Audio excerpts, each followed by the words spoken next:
ദേവമംഗൽ ആസ്ട്രോമീഡിയയിലേക്ക് ഏവർക്കും സ്വാഗതം. ഞാൻ മംഗളൻ ശർമ്മ. ദേവമംഗൽ ആസ്ട്രോമീഡിയയ്ക്ക് നിങ്ങൾ നൽകുന്ന സഹകരണത്തിന് ഏറെ നന്ദി.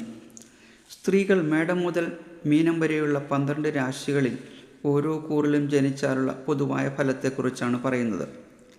ജ്യോതിഷം പഠിക്കാത്തവർക്കും അവരുടെ ജന്മക്കൂറ് ഏതാണെന്ന് മനസ്സിലാക്കാനുള്ള എളുപ്പവഴി എന്തെന്നാൽ, നിങ്ങളുടെ ജാതകത്തിലെ ഗ്രഹസ്ഥിതിയിൽ ച എന്ന അക്ഷരം ഏതു രാശിയിലാണ് അടയാളപ്പെടുത്തിയിട്ടുള്ളത് എന്ന് നോക്കുക. ആ ച എന്ന അക്ഷരം എഴുതിയിട്ടുള്ള രാശിയാണ് നിങ്ങളുടെ ജന്മക്കൂറ്. ഉദാഹരണമായി, മേടൻ രാശിയിലാണ് നിങ്ങളുടെ ച എന്ന അക്ഷരം കാണുന്നതെങ്കിൽ നിങ്ങൾ മേടക്കൂറുകാരിയാണ്. ഇങ്ങനെ ഓരോന്നും മനസ്സിലാക്കുക. ജ്യോതിഷ വിദ്യാർത്ഥികൾക്കും പുതിയതായി ജ്യോതിഷം പ്രാക്ടീസ് തുടങ്ങാൻ പോകുന്നവർക്കും വളരെ പ്രയോജനകരമായ ഒരു വിഷയമാണ് ഇന്നത്തേത്. ഇനി സ്ത്രീകൾ ഓരോ കൂറിലും ജനിച്ചാലുള്ള ഫലത്തെക്കുറിച്ച് നോക്കാം. ആദ്യമായി മേടക്കൂറ്. ഇതിൽ വരുന്ന നക്ഷത്രങ്ങൾ അശ്വതിയും ഭരണിയും കാർത്തികയുടെ ആദ്യപാദവുമാണ്. ഇവരെ മേടക്കൂറുകാർ എന്ന് പറയും. മേടക്കൂറുകാരികൾ സൗന്ദര്യമുള്ളവരും കാര്യപ്രാപ്തി ഉള്ളവരും കർമ്മഗുണമുള്ളവരും ഭർത്തൃസ്നേഹമുള്ളവളും ഗുരുഭക്തിയുള്ളവളും വീട്ടിലായാലും ജോലിസ്ഥലത്തായാലും സംഘടനയിലായാലും പ്രധാനിയുമായിരിക്കും. അടുത്തതായി ഇടവക്കൂറ്. കാർത്തികയുടെ 2, 3, 4 പാദങ്ങളും രോഹിണിയും മകയിരത്തിൻ്റെ 1, 2 പാദങ്ങളും ഇടവക്കൂറിൽ വരും. ഇടവക്കൂറിൽ ജനിച്ചവർ സദ്ഗുണവതികളും വിദ്യാഭ്യാസവും വിവേകശക്തിയുമുള്ളവളും വേദപുരാണങ്ങളിലും ശാസ്ത്രങ്ങളിലും താൽപ്പര്യമുള്ളവും തീർത്ഥാടനത്തിൽ ഇഷ്ടമുള്ളവളും ധനസമ്പാദ്യമുള്ളവളും ഭർത്താവിന് പ്രിയപ്പെട്ടവളും പൗത്രാദികളോട് കൂടിയവളുമായിരിക്കും. അടുത്തതായി മിഥുനക്കൂറ്.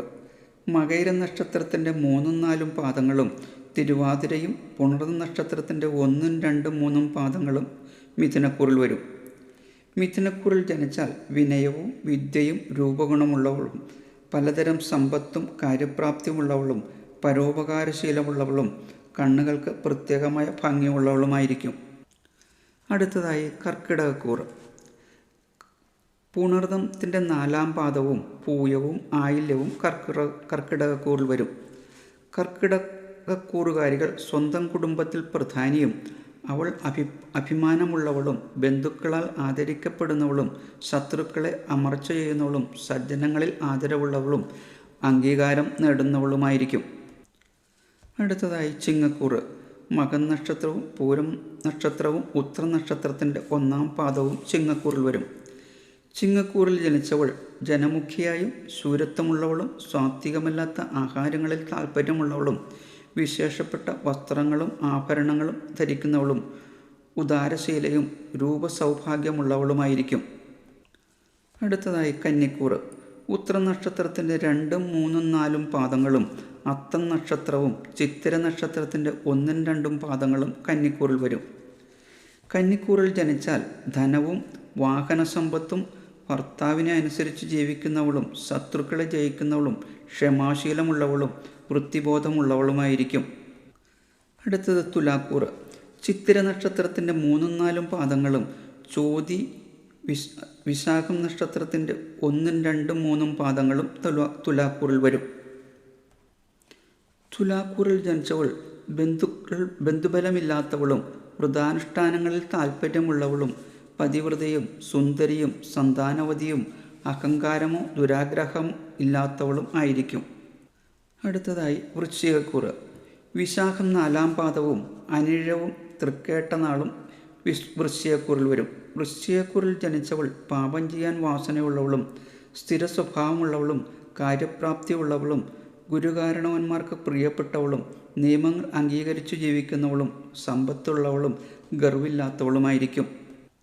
അടുത്തതായി ധനുക്കൂറ്.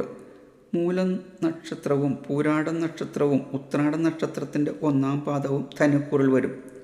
ധനുക്കൂറിൽ ജനിച്ചവൾ അനുഷ്ഠാനങ്ങളിൽ താൽപ്പര്യമുള്ളവളും സന്തോഷവതിയും ദാനകർമ്മങ്ങൾ ചെയ്യുന്നവളും കലകളിൽ അഭിരുചിയുള്ളവളും ഭർത്താവിൽ പ്രിയമുള്ളവളും സ്ത്രീസന്താനങ്ങളുള്ളവളുമായിരിക്കും. അടുത്തതായി മകരക്കൂറ്. ഉത്രാട നക്ഷത്രത്തിൻ്റെ 2, 3, 4 പാദങ്ങളും തിരുവോണം നക്ഷത്രവും അവിട്ടം നക്ഷത്രത്തിൻ്റെ 1, 2 പാദങ്ങളും മകരക്കൂറിൽ വരും. മകരക്കൂറിൽ ജനിച്ചവൾ ദന്തഭംഗി കുറഞ്ഞവളും ശൂരതയും വേണ്ടത്ര വിദ്യാഭ്യാസവും സത്യനിഷ്ഠയും സൗന്ദര്യമുള്ളവളും സജ്ജനങ്ങളോട് സംസർഗവും നീതിബോധവും പ്രകടിപ്പിക്കുന്നവളും ശത്രുക്കളെ തോൽപ്പിക്കുന്നവളുമായിരിക്കും.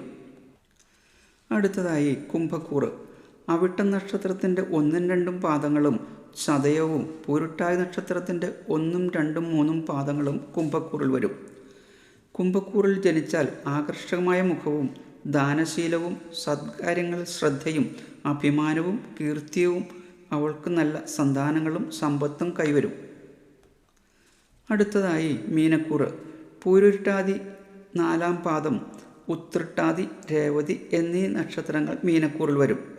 മീനക്കൂറിൽ ജനിച്ചവൾ സന്താന സൗഭാഗ്യവും ധാർമ്മികതയും മനോനില നിയന്ത്രണമുള്ളവളും കലകളിൽ സാമർഥ്യവും ലജ്ജാശീലവും അഭിമാനബോധമുള്ളവളും സൗന്ദര്യമുള്ളവളും ബന്ധുജനങ്ങളോട് കൂടുതൽ സ്നേഹമുള്ളവളും ആയിരിക്കും. സ്ത്രീകൾ ഓരോ കൂറിലും ജനിച്ചാലുള്ള പൊതുവായ ഫലങ്ങളെക്കുറിച്ചാണ് പറഞ്ഞത്. നിങ്ങളുടെ ഗ്രഹസ്ഥിതിയിലെ ഗ്രഹങ്ങളുടെ സ്ഥിതി അനുസരിച്ച് ഇതിൽ ചില ഏറ്റക്കുറച്ചിലുകൾ ഉണ്ടായേക്കാം. എല്ലാവർക്കും ഒരു ശുഭദിനം നേരുന്നു. ഓം ശ്രീ മഹാദേവിയേ നമഃ.